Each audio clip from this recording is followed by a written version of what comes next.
Hello, my name is Andres Cuervo, and this is Beyond the Scenes, another episode where I have conversations with friends, creatives, people in the film industry, and we talk about beyond what they do. And today I have the opportunity of, again, having here at the studio one of my good friends, Grant Varadan. Welcome to Beyond the Scenes. Thank you. Thank you for having me. Awesome. Welcome to the studio. Yeah. Wow. Excited to be here in the beautiful city of Atlanta. Yeah, that's awesome. It's one of those spaces that I'm creating to not only have this opportunity of sharing with my friends, but, expand it into creating more content, giving more value to the people that we're interacting with online. Yeah. So I'm thankful to have you here. And I know that this conversation has a lot of random topics because when we have our own conversations on set or outside of set, it's always like very random. We always talk about movies and technology and crazy things. So I'm excited for what we can learn about each other in these type of scenarios. But we worked on set for quite some time in multiple projects. And one of the things that I think we identify is a diverse background. Not only in culture, but also like in taking different positions, growing in what we do. So just share with me a little bit of your background to start with. Yeah. Growing up, I enjoyed making videos and things like that. I enjoyed just being creative and making things with my friends and with my brothers. But I didn't really identify this like career field until just like a few years ago. I don't know. I've lived a lot of different places. I have lived in England. I've lived in Canada. Lived all over the U.S. But I ended up going to college and studying first physics and then studying economics. And I guess that especially with economics, it was kind of just like, it was something that I knew I could do, and that there wasn't that many required classes for it. So I knew I could like graduate on time taking it. And it was like, I had taken some economics classes in the past, so it was like fairly interesting to me, but I never really planned on making it a career, or even really knew how I would make it a career out of being an economist. I never really had considered that. I was just kind of like, let me just get a degree and did you see yourself working in Wall Street or anything like that? Honestly, I saw like The Wolf of Wall Street, so I was like, maybe I could be a stockbroker. Yeah, I was like, I thought maybe that would be like a cool thing to do. But no, I don't know. I never really considered it. I just sort of, I kind of just went through college, not thinking about the future that much, which is like, maybe normal for people of my generation, or for some people of my generation. Wasn't really thinking about things that much, but when I graduated, I was just like, I want to just have like a real job, because I've been going to college for all these years, and it's, very expensive thing. So I just want like a real job, so I could, just sort of show everybody that it wasn't like a big waste of time. So I like, out of that, I like did like some different things, but I found it was like very difficult to get a job, because I thought like, oh, I'll just work in marketing, or I'll work in HR or something like that. But, those jobs can be very well paying, but they don't just want to hire any person to do those things. They want somebody with like some experience. So what I found, that was like, what I found that they will hire anybody for, as long as you can sort of talk, is sales. So I just sort of ended up in sales after that. Like the first sales job I had, I was like, I don't know if they have anything like this in Georgia, but in California, they have like, you can get like, if you're on any kind of benefits, if you're on Social Security, if you're on food stamps or anything, you can get like a free cell phone with free data. Okay. And it's not going to be like a iPhone or something like that. Top of the line. No, but it's like something, it's like, like when you go on Verizon and then it's like, what are like the free phones I can get, And so, like the LG Ally 2 or something like that. But even like something more of like an off-brand thing than that. Is this considered like a basic need for you? Exactly. I mean, you can't exist in like today's workplace without a phone. Even you go to like Walmart or something like that, and you like ask an employee, like, hey, where do I like find this thing? They have to like get their phone out and like look in the app. Yeah. So they're like expected to do that. So, and that's just like a job at Walmart. So anything you're expected to have a cell phone. So yeah, I was like working not with the 99-cent store. I was working with like some third party that was like working with Sprint to get people on the free phone service.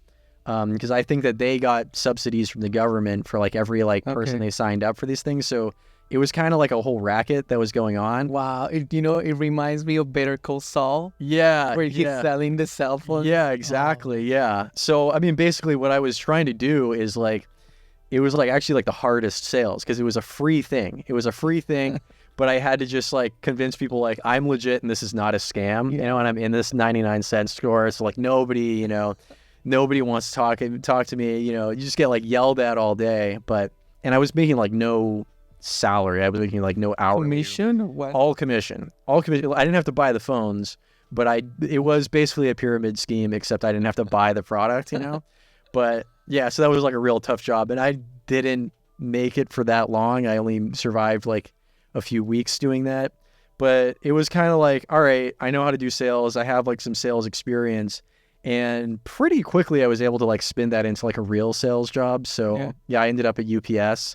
And then I was with UPS for like 3 years in sales. I like moved up to being like an account executive, like UPS is a good company. I mean, huge company, yeah. Now, no, definitely. I mean, it's like, when I got into UPS, people were like, oh man, that's like, you made it into like a huge corporation. But they have their headquarters in Atlanta as well. Right? They do, yeah. So I never actually made it out to Atlanta while I was working with them. I was working in Phoenix, and then I was working in Boston. Wow. So yeah, I moved to all over the place. Yeah, I moved to LA after college, and then that's where I was selling the phones. And then I moved to Phoenix and Boston, and then to here. So yeah, I was like doing phone sales. I was doing inside sales, but it was like I was okay at it, but you really need to have especially in the 99-cent store thing, but for all sales, you need to have like a thick skin, and you need to have like this ability to repeatedly put yourself in uncomfortable conversations, because when you're in sales, nobody wants to talk to you. And not take it personal, because... Yeah, and it's like people are going to just tell you like, go away and be quiet, and so you have to like take a lot of rejection all day in order to, finally get through to the goal. And it's just like a numbers game, and it's brutal, and it wasn't ultimately something that I had a lot of passion for. So I guess it was like 2020 late. No, what was it? It was like, I guess it was like early 2021. It was like spring of 2021. It was like the pandemic and everything, and I was like, I need to like make a change. So I just knew friends who had worked in production, who were worked in like as production assistants, and they worked in, bigger sets, but it just seemed like an interesting lifestyle. And it was like, it feels like that's something I could like get into and like find my lane. So, and those friends were friends I knew growing up in Toronto, where they have a good film industry there too. Yeah. So I couldn't move to Toronto. So I was like, I don't want to move to New York because it's expensive. I don't want to move to LA because it's expensive. So I'll move to Atlanta because I know that stuff gets filmed there. So yeah, I just kind of ended up out here. That's crazy. Yeah, I mean, and I did like a few PA type jobs, and I guess that what I realized was I was like better at the sort of production coordinating, producing kind of thing. I don't really have like a lot of technical ability in terms of filmmaking or background. And on top of that, I don't think I necessarily I don't think that I know like what makes a shot look good, or the lighting is good in this or something like that. I don't think I ever really had those kinds of senses, for photography or for videography or anything. But in terms of problem solving and in terms of logistics, I have like a background in that, and I think I have an aptitude for that. So yeah, I just found a way into being a production coordinator and like being like an associate producer. So that's what I've been doing.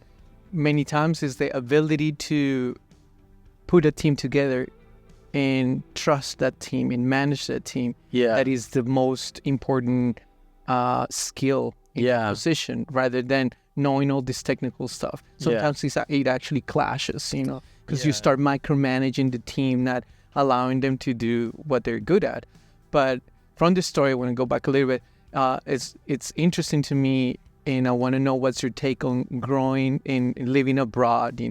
How was that an experience? I know your family, part of them are from India. I went to India myself. Yeah. And I learned to appreciate the masala chai and like a lot of the Indian culture, and it was very unique going to India and experiencing that. Than not being somehow immersed in the Indian culture. So we just want to know a little bit about how it is coming from that cultural background and also living abroad, the experiences that help you shape who you are today. Yeah, I mean, so like my dad is the Indian one, and he left India when he was 5. So he doesn't really have like any accent. He does like his family spoke Tamil in the house, so like he does know Tamil still, and that is still his like first language. Which is from what, the south or the north? Yeah, it's from like the South India, like south eastern India, like the southeast coast. Like they're from Madras. Okay. So I don't know if you ever made it out to Madras, but not there. Who was like from there, like Aziz Ansari, you know him, like he's from he's from there, like that neck of the woods. But yeah, I mean, like honestly, it's kind of like there are like I think there's a certain generation of immigrants to the U.S. Like I think maybe in like the 70s or something like that, where there was a lot of we want our kids to be able to adjust really well to American society, so we're not gonna like teach them the language, and we're gonna just teach them English. We're just gonna have them eat more like American food. And so like that was my dad's parents. And win all the spelling bees. Yeah, I mean, well, they wanted to be successful. Like that definitely, we wanted, my grandparents wanted my dad to be a doctor, like they want all the classic stuff. Okay. But they came here, and it was like there was, they were like Hindus, and they didn't eat meat at all, but my grandfather wanted my dad to like have an American palate, so he like introduced him to like meat and like beef and all this different stuff. Burgers and all that kind of stuff. So he would eat that. My grandmother still stayed a vegetarian her whole life. She's still a vegetarian, but like so there was like kind of I don't really have like a lot of Indian culture. I've been to like some Indian weddings. My grandmother has taken me to the temple at times. But for the most part, I don't speak any Tamil. I don't really know how to cook any Indian food. I enjoy cooking. Do you watch Bollywood movies at least? No, I don't even watch that. And even that's like, culturally is not really, there's like South Indian cinema, but there is like Bollywood is all like Northern Indian. I got into Bollywood from my friend Josh, and man, some of those movies are insane. Yeah, crazy. It's spectacular. Like, yeah, singing it's and dancing. It's like, oh, we're gonna sing on top of this train. Why? Yeah. What is the part of the story? No, we just want to do it. Yeah, it looks fun. Awesome. Yeah, it'll just be awesome. We can do it, so let's just do it. Yeah. No, I like the attitude that they have and everything. But yeah, that's all like North Indian, and it's like Hindi. My grandmother doesn't speak any Hindi really, so yeah, I mean, for her, it's almost like watching a Tamil movie is almost like, or a Hindi movie is almost like watching like a French movie or something like that for us, so. And now, was it like living in the UK and living in Canada? Yeah. And also in the States, like what are the type of things that you learned from those experiences? So like I moved a lot as a kid, just for my dad's work, just getting relocated to like different places a lot. So I moved a lot as a kid, and then after college, I moved a lot too. Like I said, moved to all those different cities. I think that it just sort of like what I learned is just kind of, these are all like English speaking countries. So like never like that huge of a culture shock, but it's just like, it's easy to adjust to anywhere at this point. It's like England was probably the most different that things got. And as a kid, it's like, oh man, they don't have the kind of cereal that I like, like that's like the kind of stuff that's tough. But I think that it just sort of has like made the world feel smaller. And it is just like, if tomorrow somebody was like, you got to move to Minneapolis and you got to like go live in Minneapolis, it would kind of just be like, all right, whatever, it's that I'm sure that it'll be It's not fine. big of a deal because Because you find everything is kind of the same. Like Canada was like really no different from any like American city. In some ways, there's like a lot of places you could move in the U.S. that would feel like a lot more foreign than like Toronto. Yeah. And now when I went to Toronto, I felt like there was a huge ethnic diversity there. Yeah. And people were nicer in general. Yeah. And also, I don't know, like people were exercising outside more. Like, Yeah. there was more activity outside. And it did feel different to me. But if you went to like Denver, you would probably find the same things. Okay. So it's like, and people who come to the South say the same things about like, I remember, I forget who it was. I think it was my fiance's like parents were saying they knew somebody who had like moved from the South to like Rhode Island, and that everybody's so much more cold and closed off in Rhode Island that they had like a real difficulty adjusting to that, where versus here where everybody's like friendly and strangers just like greet you on the street. Like that's a uncommon thing in different places. So, you think when you go to Toronto, you think like, whoa, this is so different because these are Canadians. But it's kind of like, no, they're just the same as anybody in North America. It's just like they have their own differences. They have a few words they pronounce differently, but for the most part, they're kind of are just North Americans. Whereas, England is like different, it's like it looks different. Everything is like much more cramped. Yeah. And it's just it is a different lifestyle there. So, that is like a little bit more of a culture shock.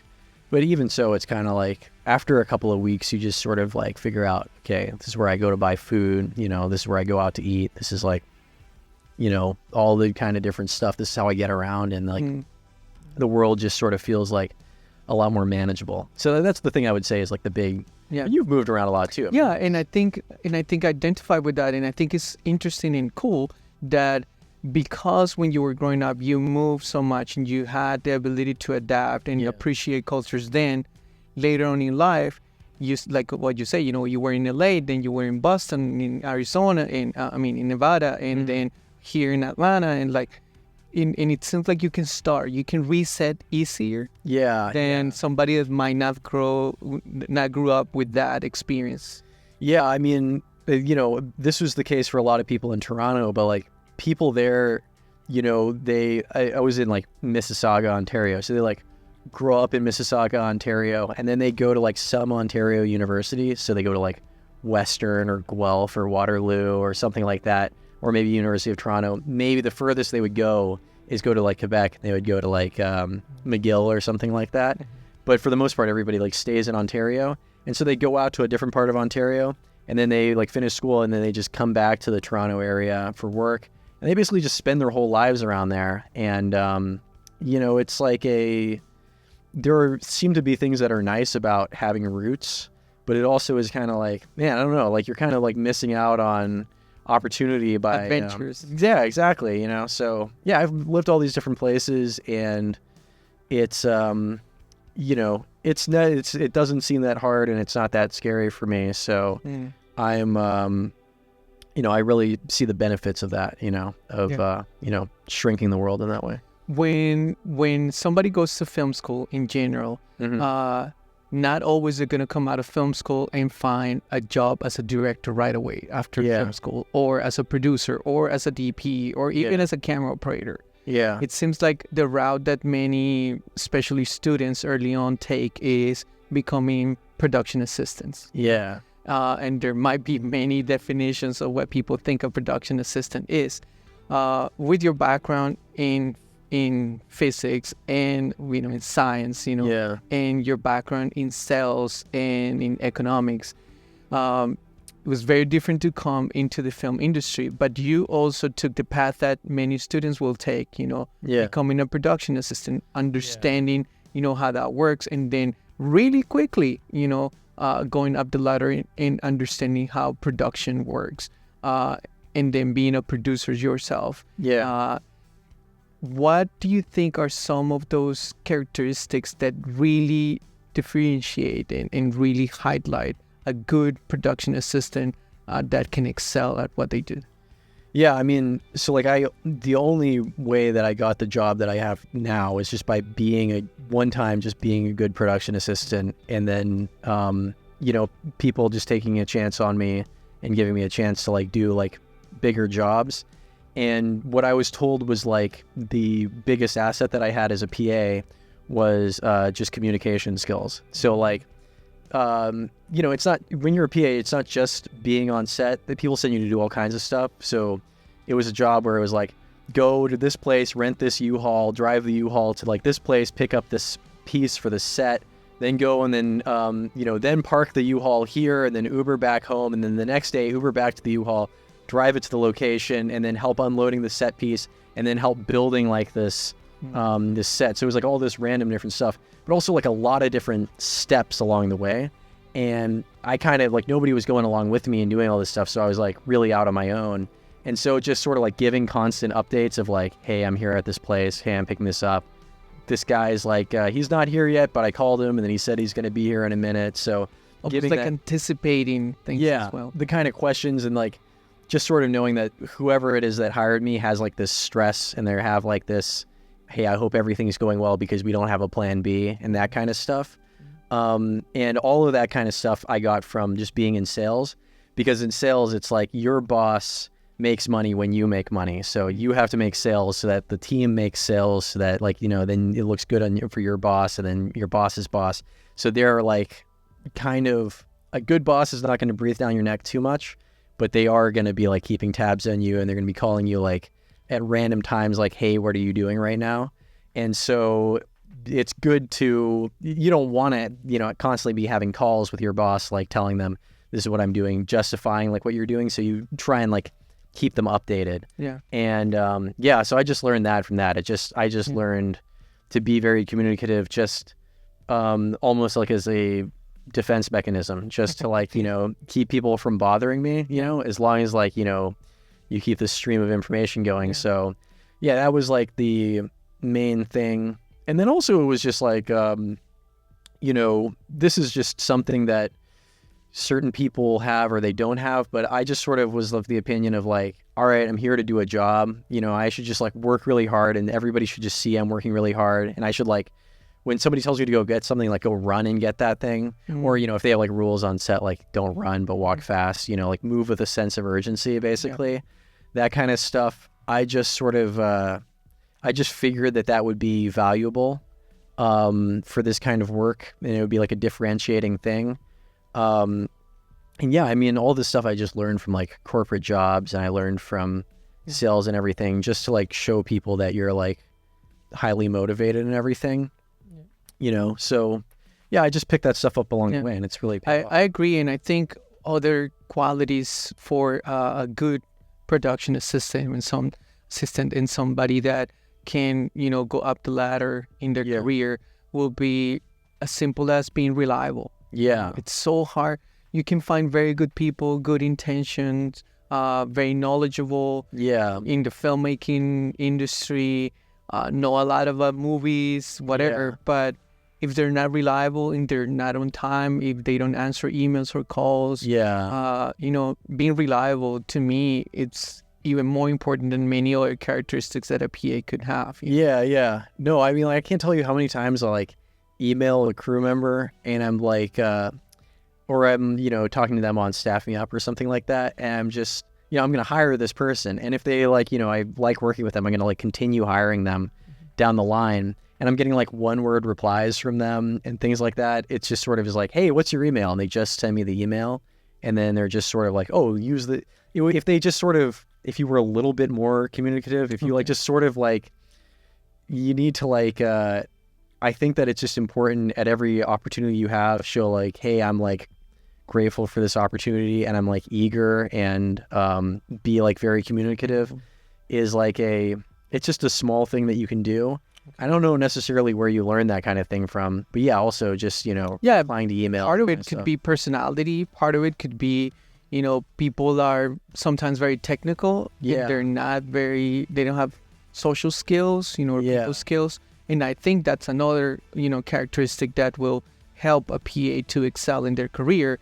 It's not only good communicator, reliable, but also kind of have the ability to read the room, basically. Yeah. You know, and you can go to a set like what you were saying, like I'm gonna be very fast, but maybe that set is a documentary, is moving at a very different pace. Yeah. They don't want distractions or people around or bring that energy of you know. And so maybe your ability to read the room and say, okay, in this particular situation, I'm going to behave in a different way because I can read the room. Or maybe you're working with a group of professionals that are very focused on their task. Yeah. And it happens a lot with people that are part of the union or something like that, very focus oriented in the task. Then if you go and you take the initiative to help them with the stands and move things around, they're going to say, hey, listen, that's our job. You know, let us do our job.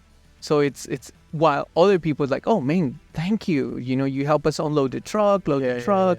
So you can, the ability to be able to read the room, I think is also key. Yeah, definitely. Like, we just I had a shoot recently. There was like no audio or anything, but it was like, there was a lot of sort of, it was a lot of tension on set because it was like just a very packed days. We were really trying to like, you know, keep it within the 10 hours.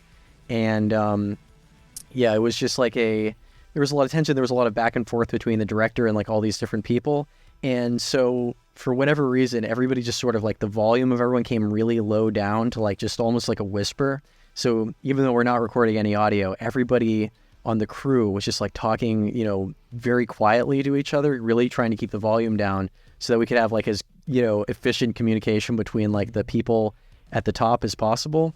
But you know, sometimes when you introduce like agency people or like clients or actors, you know, people who are not really like part of that environment, they come in and they don't read the room at all and they're having like loud conversations at full volume.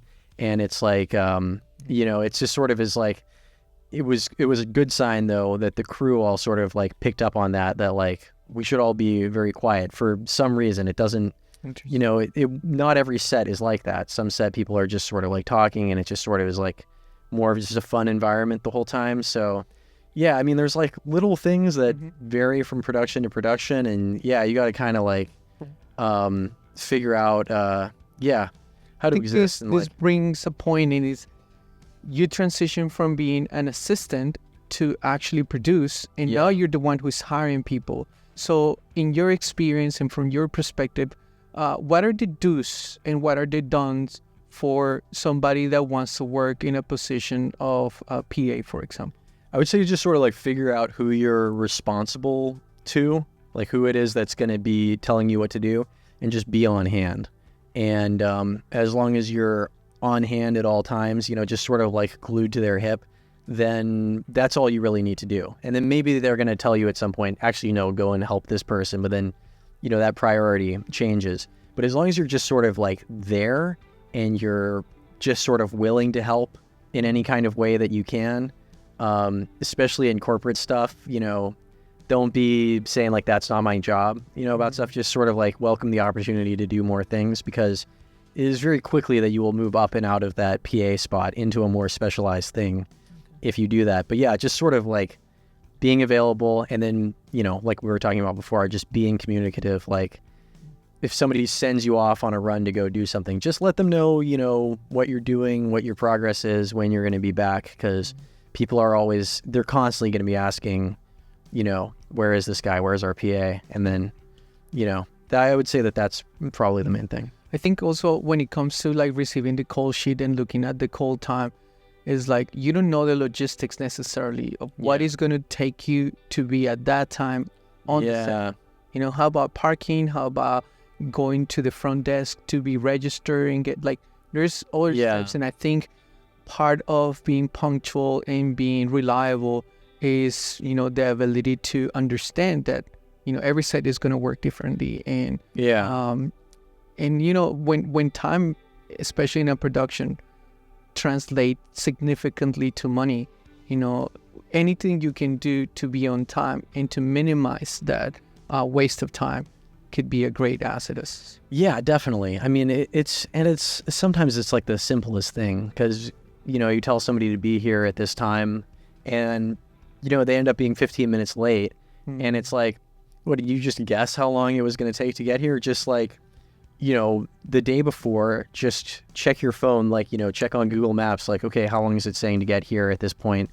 And then, account for time of day that there's, going to be traffic, and then just budget extra time. Like, those are small things though.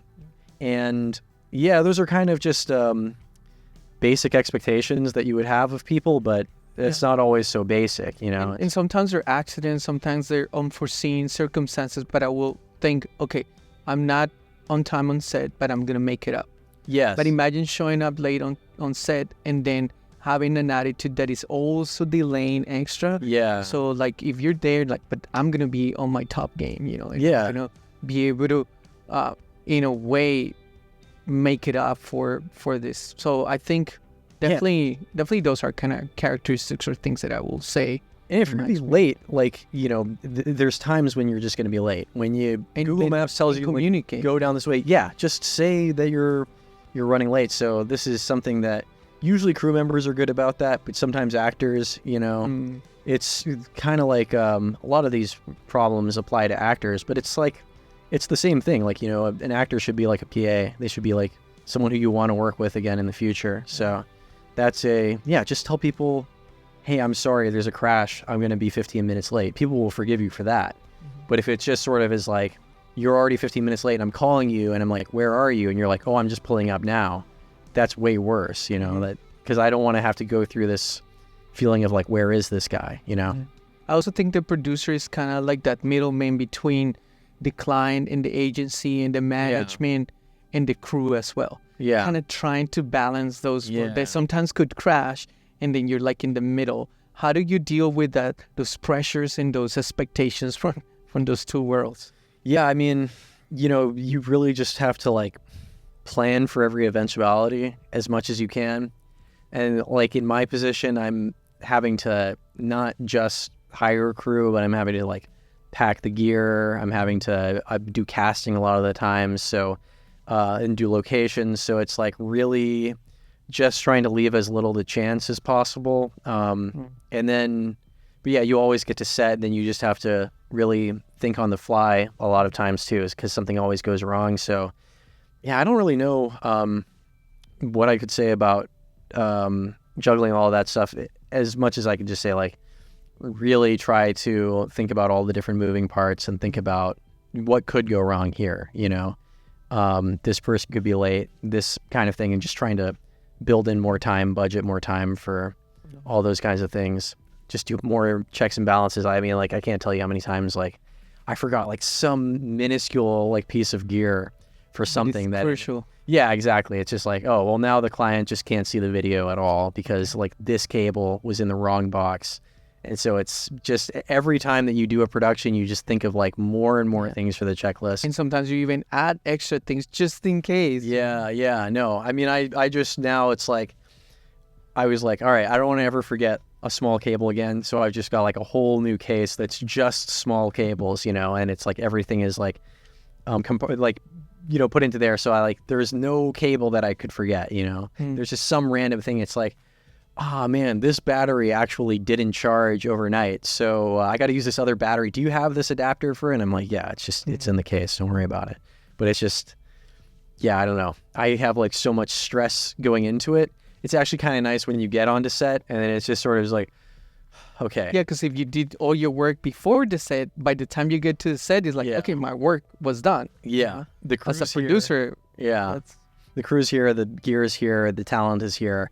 I can just let them go to work and I can have a coffee, like that's like the best feeling in the world. It's like, we got an 8 a.m. call time, around like 9 a.m. is like probably the best time for me. Cause I'm like, all right, it seems like everything is here. It seems like everybody's ready to go. I gotta just let all these people work. Yeah. So yeah. I think when it comes to that,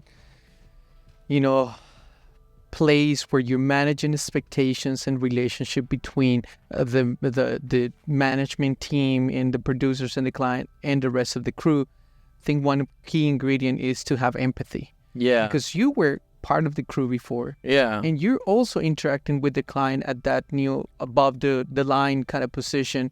But if you have empathy with each of those people, and you can put yourself in their shoes, and then you can understand in a different way. Sometimes, people kind of forget Yeah. I come from this background and I understand what their needs are, and I'm not just trying to be adjustment for the people that are on the top. Yeah. But also for these people, they need to understand what are the implications of producing all the work that was done even before the crew got there. Yeah. It was not winging it, and there's all these preparations. So I think empathy is a good ingredient. Oh, totally. I mean, it just makes my job a lot easier to have like a cast of freelancers who are willing to, work with us.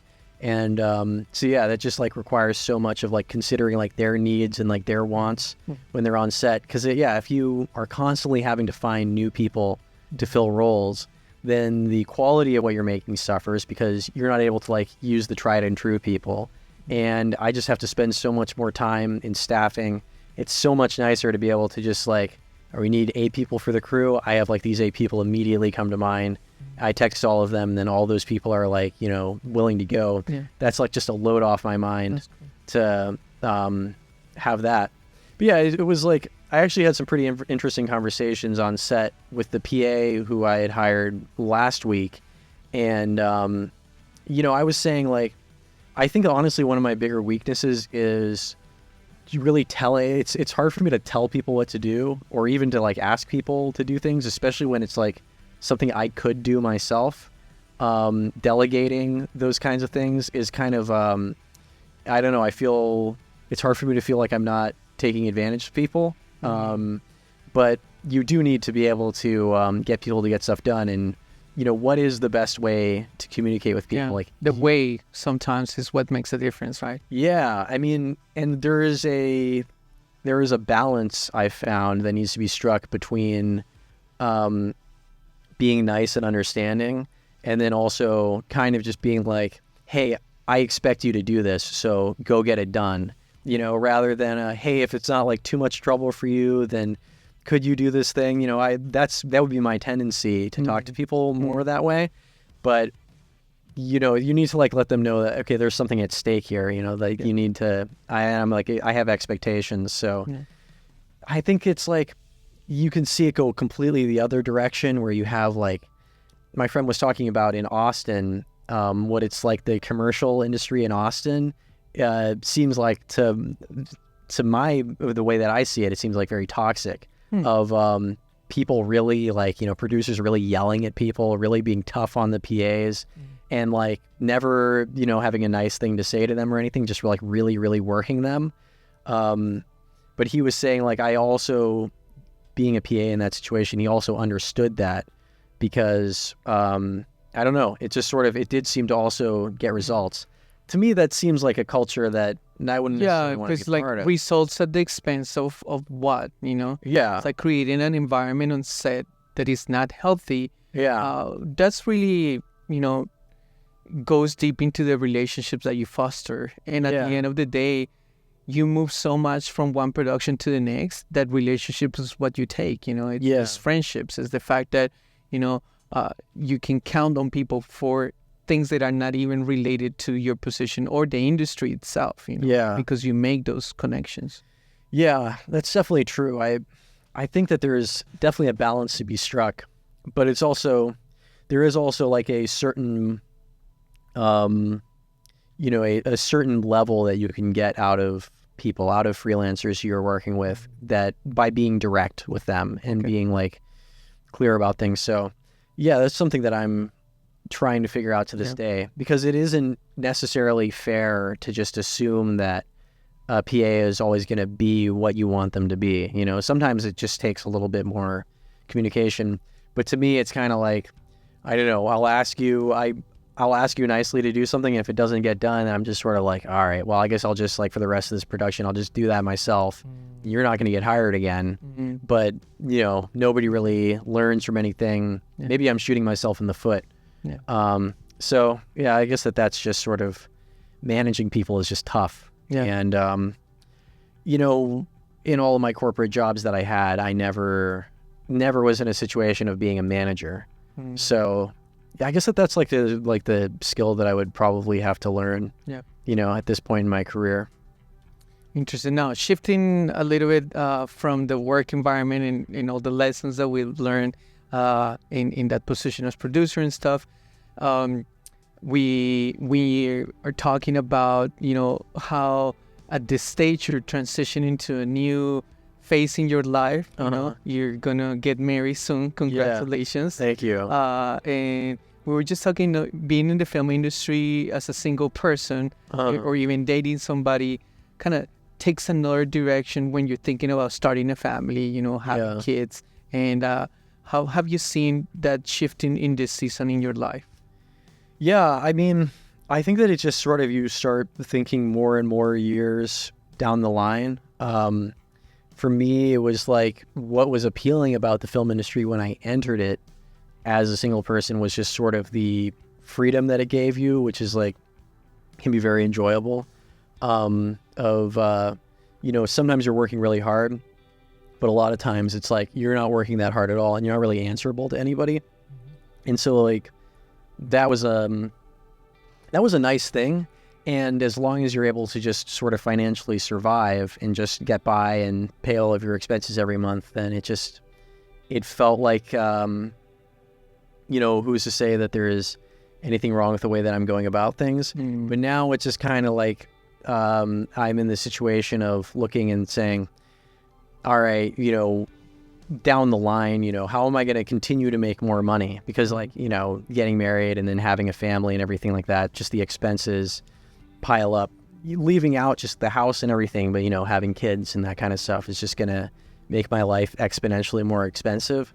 So yeah, I mean, it's kind of like, I guess that I've been pretty complacent for the last couple of years, just because I found a way to do a job that I enjoy and that I'm good at and I think that I'm valued for, to now it just is like, I need to like expose myself more to like just the larger world around, I guess, and just sort of meet people, make more connections, like networking. Like that's not something I don't know if like that's something that you enjoy. Well, especially as a freelancer, is like you have to, but it's not necessarily, and I know talking to a lot of people, there's almost like a friction when it comes to like, networking. Yeah. Almost like that has to be redefined. Yeah. What is real networking, Yeah. Is it just going to an event and passing as many business cards as you can?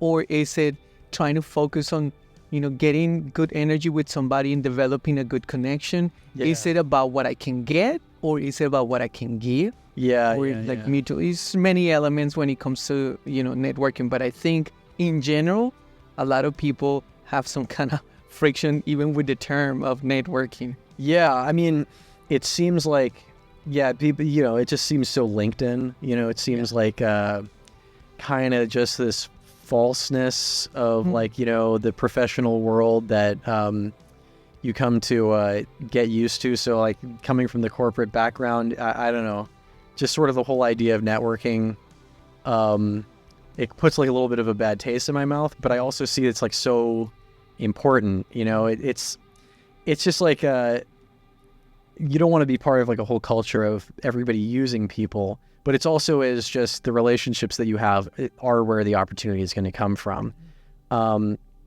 So I mean, as a PA, like the most important thing, the way that you're going to network, the way you're going to make connections is just by doing a good job, just by being a hard worker. People will just see that you're working hard and they'll want to continue to hire you for things. And it's a trap that I see people fall into at times, where it's someone who I just hired for the first time and they're going around to like the higher ranking people on set and they're trying to like, pass their information along and like, trying to buddy with them. Yeah. And I'm just sort of like, hold on a second. Like, I'm the one who hired you. And like, right now, like I need help doing this thing, so like, people will see that you're a hardworking person and people will come to you and they'll ask you, hey, can I get your number? Can I get your Instagram or something like that? If you are a hardworking person, that's the most important thing. But then it's like you move along to a certain extent, and I'm in a position where I've been working with the same 2 production companies really for like most of the work that I do. And I've met plenty of crew members, but I think that I, at this point, I get so identified with the production company that I'm working with that people just sort of, they think of you as like a employee or like somebody, like an agency person or something. And so you sort of, it doesn't feel like I'm part of the same world as the crew anymore. Yeah. And so I think that kind of, at this point, has kind of hampered that.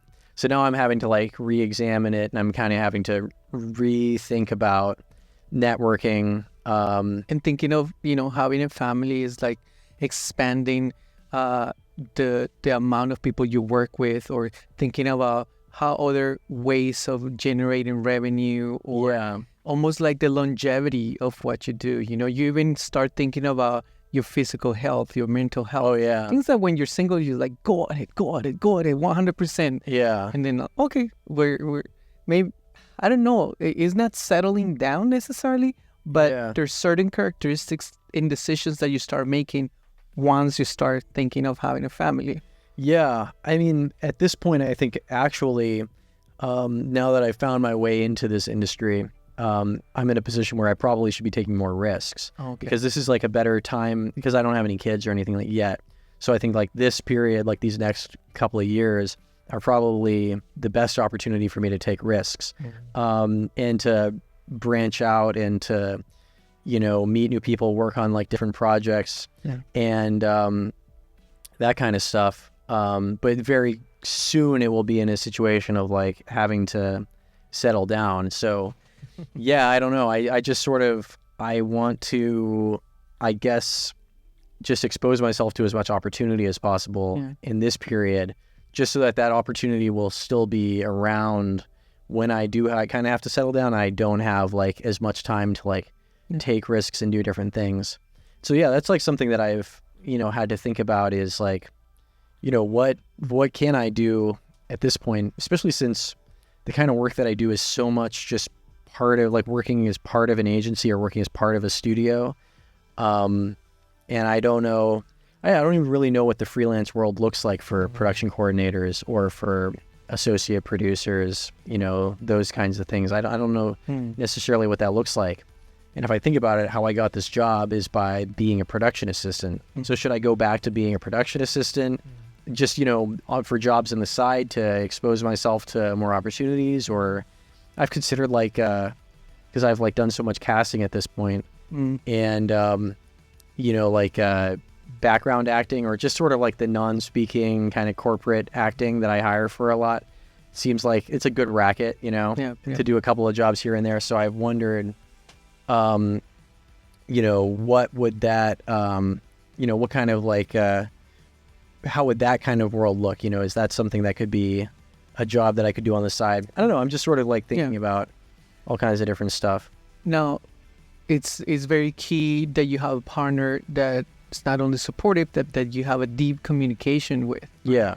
And for example, when you're thinking about having kids or school or like different ideas like that, I know many young people who go, very excited into a marriage, but during the time where they were dating, or there was a lot of superficial conversations and excitement stuff, and then comes the time to talk about these crucial issues about finances, family, kids, schools, even sometimes even political things to start, facing in the relationship. And the more you address that early on, the more concise your plans could be. Things can change, and people can evolve and change as well. Yeah. But I think, what's your take on that in the part of like the value of communication early on? Yeah, I mean, well, to me, like the most attractive thing about like a woman is like, just being someone who's like good to converse with. That's like the number one thing that I would look for. So that's, fortunately, I think that's just kind of has like fostered a lot of communication in my life and, in my relationship, and not, and again, not just superficial stuff, not just like, oh, what are you watching? Talking about TV shows and stuff, but, talking about ideas and, beliefs and things of that nature. And yeah, I don't know. I mean, it's not like even that we 100% agree on everything, but just sort of like, I don't know. I think it's important that you need to talk about those kinds of things to an extent, just to figure out like, oh, I think that at least this is like a good person who I'm talking to, even if I don't agree on everything. So that's important. Maybe they haven't even questioned themselves about that particular topic. And that conversation can just spur some kind of curiosity. Like not everybody talks about having kids or not, whatever. Yeah. But I think that's one of those crucial things that you will expect. And like I said, people do change. Yeah. They evolve. They change their mind. But it's good, definitely.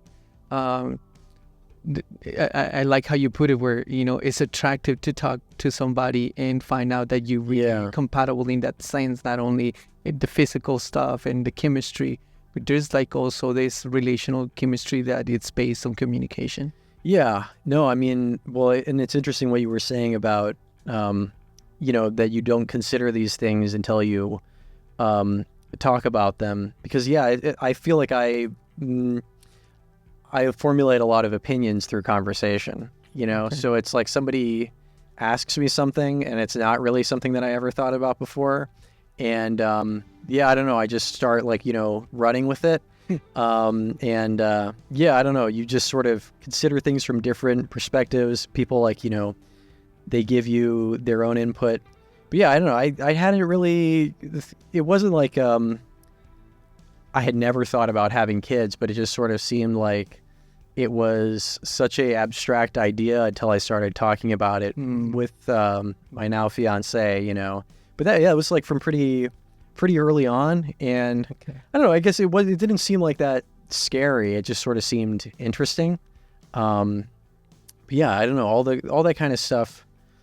A lot of times, I don't know. I'll be talking to somebody, and then they'll ask me a question, and then I'll start giving them like an answer, and they're just like, "Man, how have you already been thinking about this?" And I'm like, "No, I never thought about this before in my life. I'm just like giving you my my take at this point." It's just kind of like, I don't know. It's just fun coming up with stuff on the fly. But I think it's important to talk about all kinds of different stuff. Yeah. Otherwise you could have like a big disconnect. Yeah, it's like my kids are homeschooled. Yeah, but my preconception of homeschool is like weirdo kids that are very socially not adapted or whatever. Yeah. And now it's like a lot of homeschool is based on how you make the experience out to be. Yeah, exactly. It doesn't look the same for everybody else, No, it's true. I mean, I was homeschooled for a lot of years. That explains.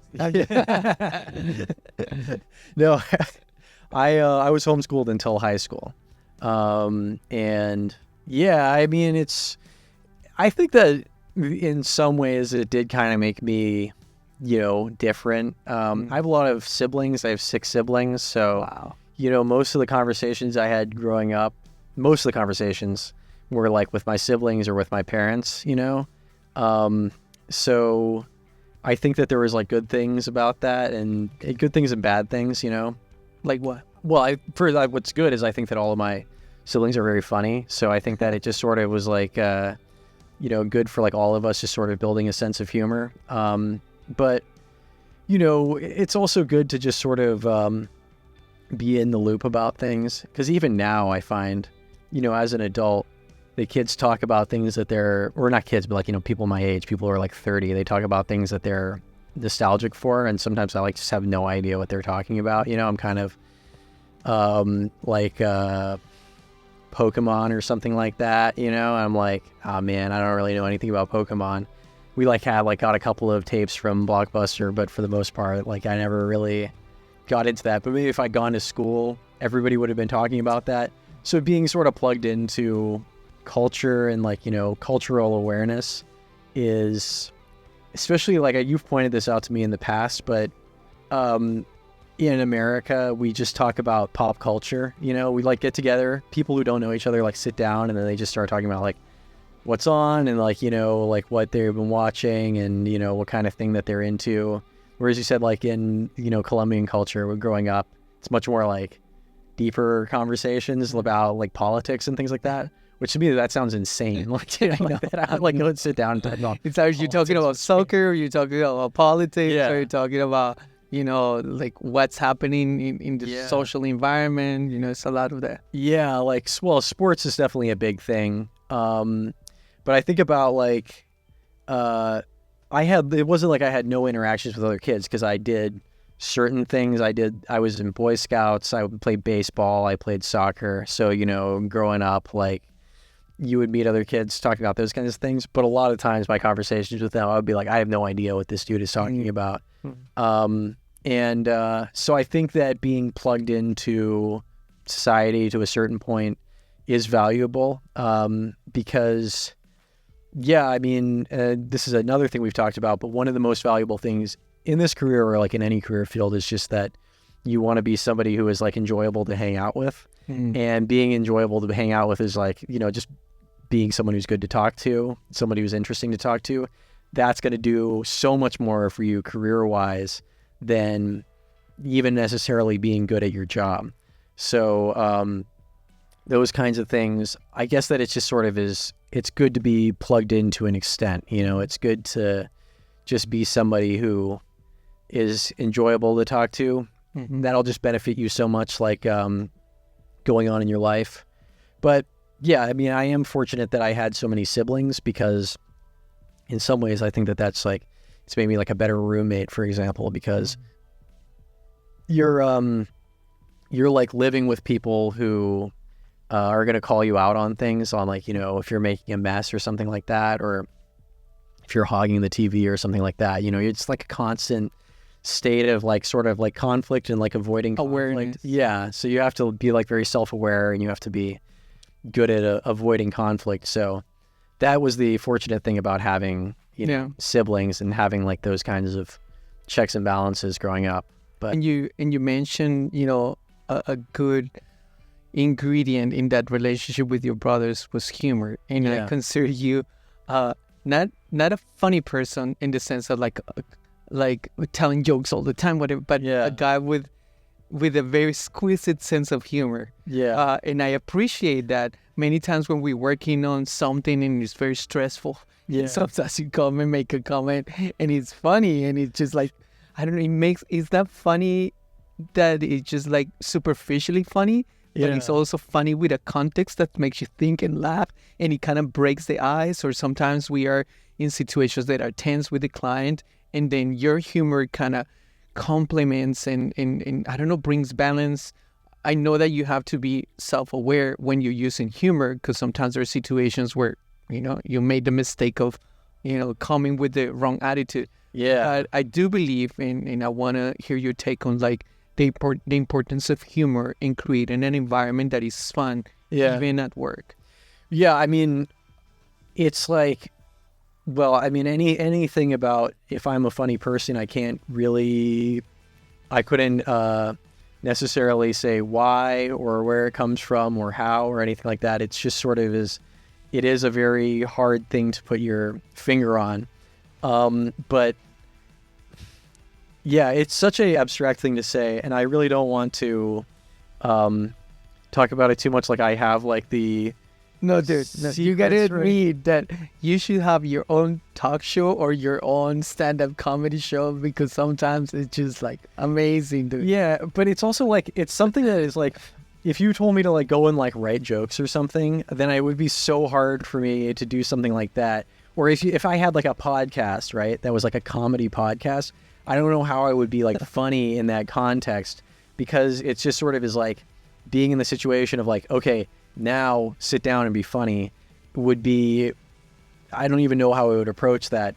I've only ever really been able to be funny in a context of like, this is not like a funny situation that we're in, this is like a thing that everybody is taking seriously and then making light of it, in some way. And that's like it's a very like difficult tightrope to walk, because it's like, sometimes there's nothing less funny than somebody trying to be funny and failing, and then that's like the most unpleasant thing to be around, and we've had like coworkers and things like that who are trying to be funny and trying to like crack jokes all the time, and it's just is like, oh my gosh, this guy thinks he's Jim Carrey, and it's just is like, this guy is not like a funny person at all. And it just sort of is like, then it's like the opposite it has the opposite effect of like, you're trying to take something seriously and they crack some joke and you're like, okay, like, please stop. So I'm always like trying to avoid being that guy. Yeah. I feel like for me, it's like I'm always like trying not to be, too silly. I'm like always trying. This is like the thing is I'm always trying to be aware of like, all right, you're overdoing it right now. Okay. Why don't you just be serious for a second? Why don't you just not say anything for a second? I have to like consciously tell myself that like all the time because it's, again, it's a fine line that you're walking of like not wanting to be like the class clown. You want to be like taken seriously and be valued for what you do. Yeah. But also, yeah, it's like like I was saying before, it's such a important thing that people just sort of have a good opinion of you and that they like talking to you and they like having you around because then they're going to bring you around for the next thing. There's plenty of times you hire a crew member or you just hire somebody for a job just because you have a good feeling about them and not necessarily because of their body of work or anything. And yeah, being funny is like the easiest way to make people think that you're smart and to just be enjoyable to be around. So, it is a valuable thing and sometimes it can shift the whole, atmosphere. Yeah. One time, after the first job that I had with Andrew, we went, I don't think you worked on this project at all, but it was the NASCAR project. No, I didn't make it to NASCAR. So we went to the Daytona 500, and this is like one of the first jobs I ever had with this company, and the first time I ever really hung out with Andrew at all. And we were like taking this RV, and we were driving there, and we like stayed in the infield, and we were there for like all week filming, and then driving back. So it was like a real bonding experience. And going into it, I was like very guarded because I was just like, all right, don't make a fool of yourself. You don't know these people, so just like try and take things seriously. But it's just hard. I don't know. I can't keep myself from just being myself, I guess. So eventually I just have to like, make little comments and make little jokes and everything. But, try not to make them be at somebody's expense and like making fun of people and don't be like offensive, when people don't want you to be offensive. Really read the room. But yeah, Andrew made some comment at the very end, as we were driving back, he was like, Grant, I don't want you to take this the wrong way, but it is very rare to meet somebody who talks as much as you do and who it doesn't like get to be exhausting. Yeah. Over like the course of a week. And he's like, I spent like a whole week with you and it's not exhausting. And so like, that's like, he's like, I mean for that to be like a compliment.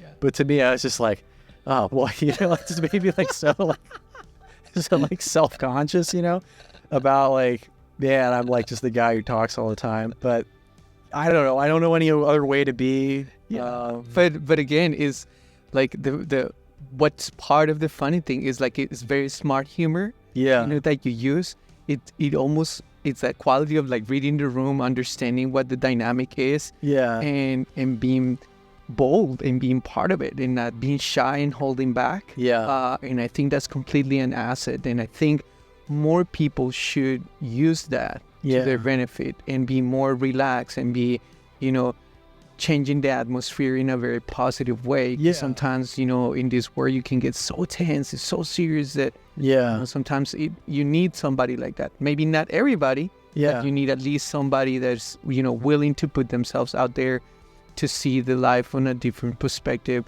Almost it kind of changes to where you see life and work in those dynamics in a more positive light. Yeah, I mean, it's again, it's a fine line, but also, I don't know, it's just like the nature of what we're doing. Like, we're not doing anything that serious. We're just making videos. So it should be like a fun atmosphere. It's just a fun, like, this is why I wanted to work in this industry, is because I just wanted to be around creative people. But also not just creative people where it's just like, I'm just like a starving artist and like, just like not necessarily like that. I wanted to work around people who are like also professional. Just like, I think I like this space of advertising and of corporate work because it's like a nice mix of those things.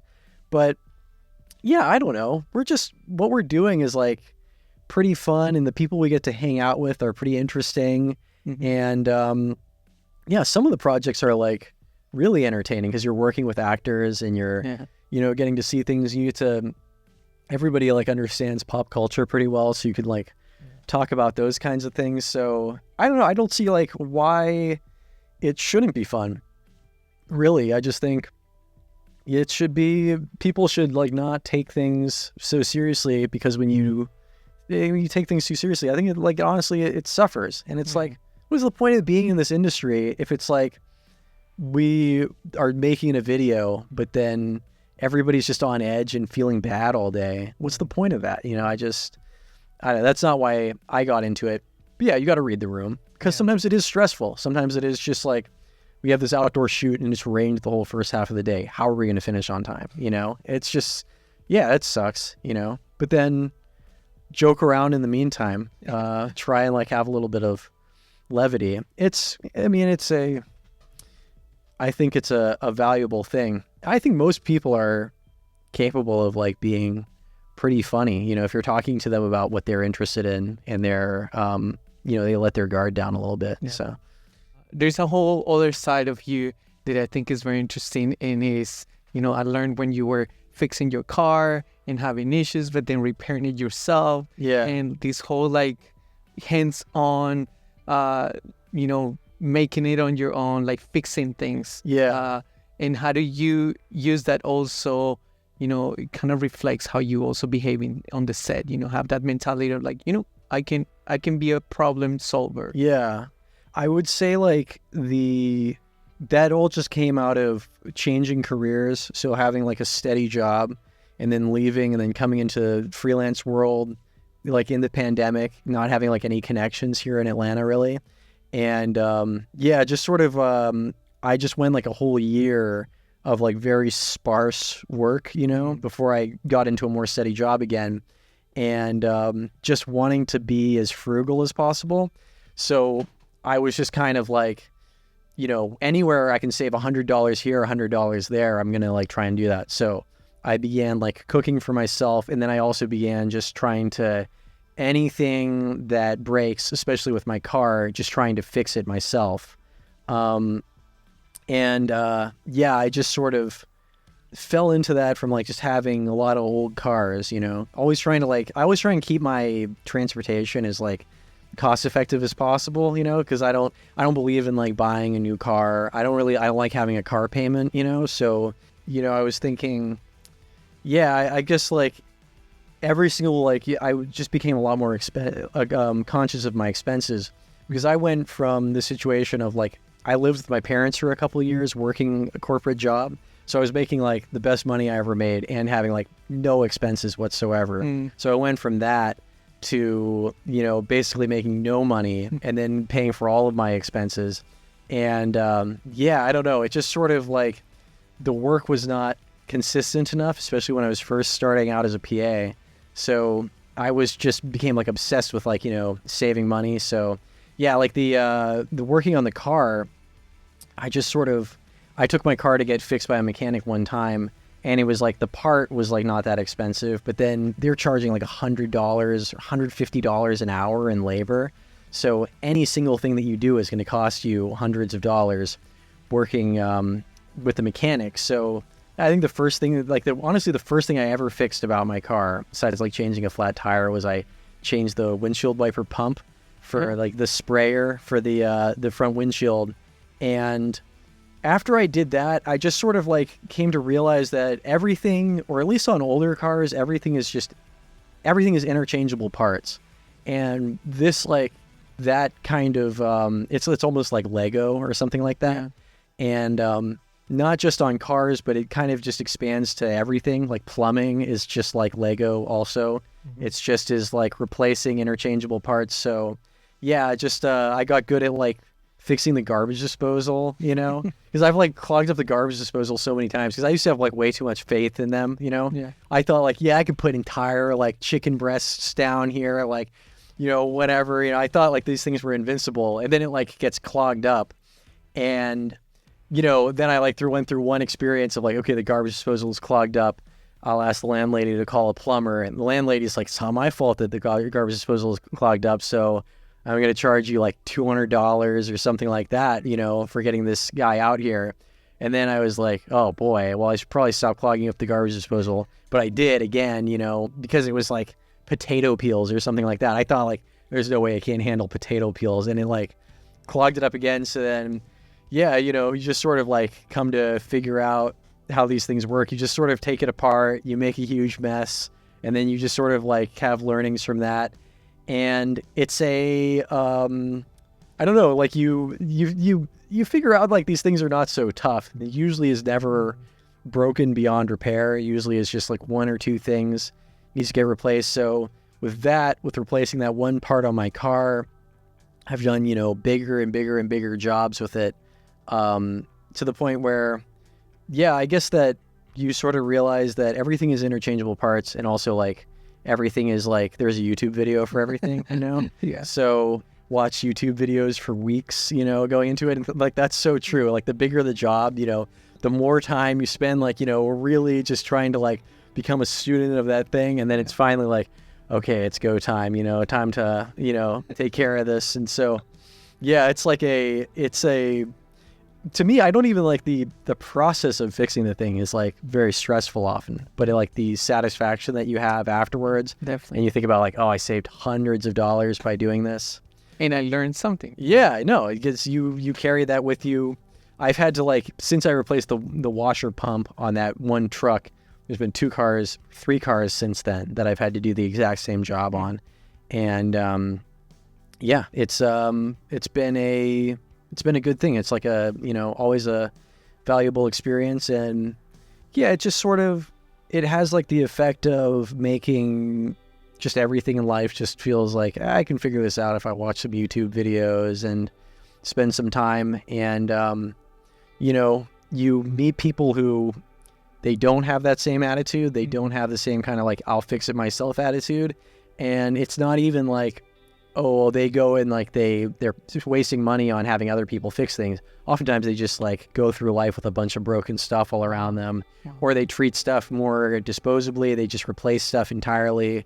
And, that's just something that I've never really grown out of, like that, being very frugal because I was making no money, and just like losing money hand over fist, just from rent and food and everything like that. I've never really moved past that. So I still cook for myself, and I still like, try and fix everything that I can for myself because, yeah, I mean, I've come to enjoy those things at a certain point. Cooking I enjoy, Yeah. Fixing your car is like, in this heat, it's tough, It's like, it isn't enjoyable unless you're like doing it with friends. And then it could be a lot of fun, because you have a couple of beers or something, you get a pizza. It's like, it could be a fun thing to do. But I don't know. I think like, what's sad kind of though, is that with products in general, as we're like going forward, whether it's tech or whether it's cars or any number of things, it feels like things are being built less with the idea in mind that somebody should be able to, if something small goes wrong, somebody should be able to easily fix that themselves, Everything is kind of just like, send it back into Apple, send it back into the dealership, or just replace it entirely. And that's kind of like, to me, that strikes me as like bad for personal growth in this respect, but also probably like it's bad environmentally, even if these things were manufactured in a environmentally conscious way, and even if like they don't, using them doesn't emit a lot of bad stuff, it's kind of, it just sort of is wasteful. So, I hope that, I hope that people just sort of like adopt more of the attitude of like wanting to just keep things for a long time and work on them and fix them. It's not like I never like to spend money on anything, but what I liked is to spend money on something and then for it to just keep paying off, years and years down the line. That's a good feeling for me. Yeah, I definitely agree. And I believe it's true. We live in a culture and a society where a lot of things are disposable. Yeah. And a lot of things are made with quality that doesn't last. But also, we kind of lost the ability to pass on, skills, mechanical, physical skills, trades, things like that, because, we're so focused on other things. And I believe that's something that we can emulate to, especially to future generations of like, our parents did this, our grandparents also work on stuff, on tools and create. And I think that only goes to emphasize the importance of creating and exploring and discovery and learning when you do things on your own. Yeah, no. I mean, I feel like, yeah, well, you have been talking earlier about how, with your own kids, you're trying to expose them to different things. I was saying that it sort of struck me as being almost like a Montessori school or something like that, where it's just as, teaching them how to take care of the animals and everything. Because, yeah, I'll be honest, I was asking you about this earlier, but looking at you took me through the farm basically that you have set up back there, all the different things that you do for all of the animals and the trial and error of how you figured out how to take care of them and keep them alive basically. Yeah. All of that stuff seems pretty foreign to me. Anything that like is alive and that's growing, I'm like bad at taking care of plants. Well, until you have kids. Yeah. You want to keep them alive. Well, hopefully. Yeah, no. I mean, like that's going to be like, I can't even imagine, what the kind of stress that has all the time. I was just like, I just need to keep these kids alive somehow.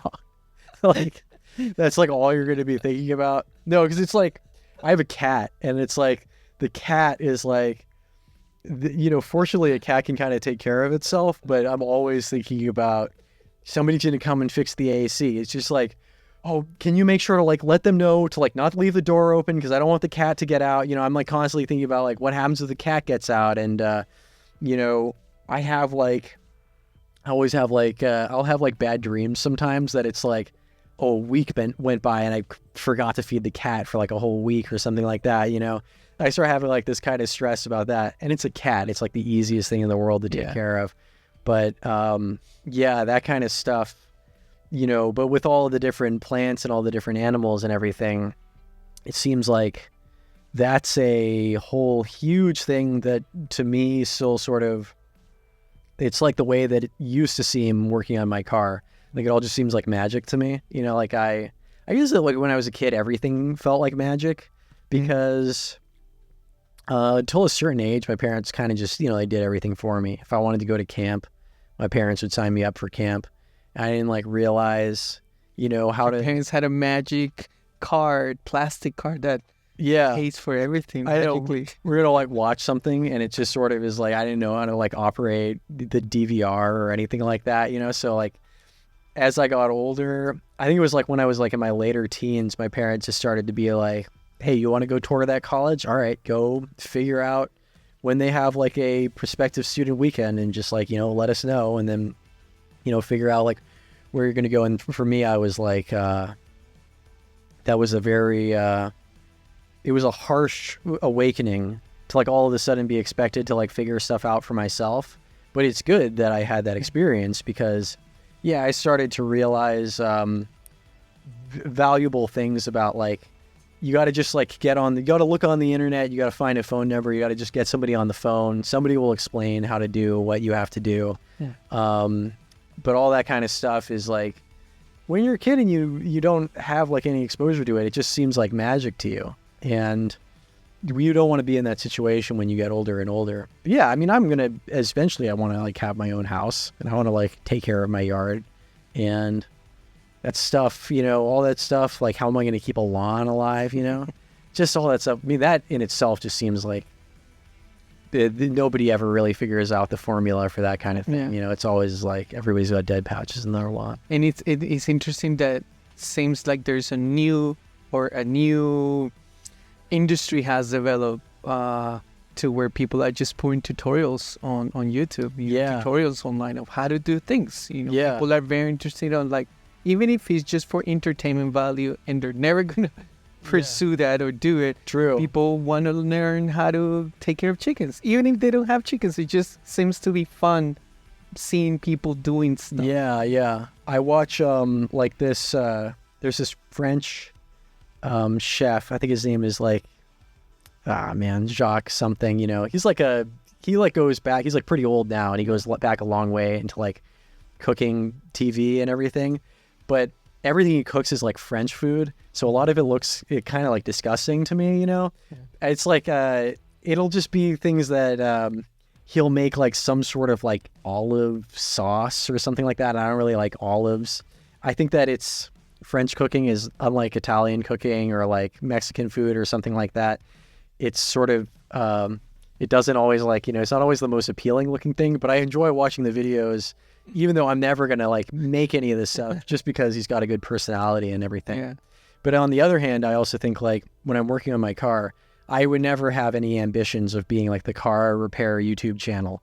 But there's also, I have a very specific, I have a Honda Civic, which is a very common car, but I have a very specific Honda Civic, like a specific generation and body style.